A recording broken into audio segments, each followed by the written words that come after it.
என் பேர் சேகர். அனகாபுரம் இயற்கை நெசவு குழுமத்துலேருந்து பேசுகிறோம். நாங்கள் வந்து கிட்டத்தட்ட ஒரு 10 வருஷமா வாழைநாரில் பண்ணிட்டு இருக்கிறோம். நாங்கள் ஒரு ஆர்டிகல் படிச்சிருந்தோம். அந்த ஆர்டிகலில் வந்து ராமாயண காலத்தில் சீதா வந்து ராவணேஸ்வரர் கிட்ட பண்ணிட்டு இருக்காரு. அப்போ வந்து மாட்டோட வேணும்னு சொல்லிட்டு ஆஞ்சநேய சுவாமி கேட்கும்போது அந்த காலத்தில் கொடுத்துருந்தாங்க. அது படிக்கும்போது இம்ப்ரெஷன் ஆச்சு. அதன் அடிப்படையில் தான் நாங்கள் வந்து விடாத ஒரு மாசமாவே நாங்கள் திங்க் பண்ணிட்டு இருந்தோம். ஒரு நாளா இப்படி பண்ணலாம் ஏது பண்ணலாம்னு சொல்லிட்டு எங்களுடைய குழு கிளஸ்டருடைய அந்த குழுமத்திலிருந்து மகளிர் எல்லாம் சேர்த்து முடிவு எடுத்தோம். இந்த மாதிரி சீதா தேவிக்கு நம்ம வந்து 22ஆம் தேதி கும்பாபிஷேகம் நடக்குது.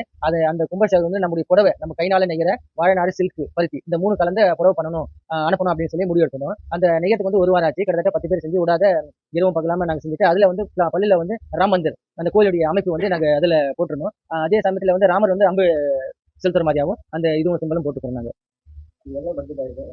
கடவுளுக்கு நாங்கள் பட்ஜெட் பார்க்கல. எங்களுடைய உழைப்பை வந்து உலகம் முழுவதும் பரவணும். 500 வருஷத்துக்கு முன்னாடி ராமர் கோயில் பண்ணிட்டு இருந்தாங்க. அது இடையில தடப்பட்டது. அது மீண்டும் நம்முடைய கை வண்ணத்தினால புத்துயிர் பெறணும் அப்படின்னு சொல்லி அது அடிப்படையில தான் நாங்கள் வந்து வாழைநாறு சில்க் புடவை வந்து சீதா தேவிக்கு கொடுத்துருந்தோம்.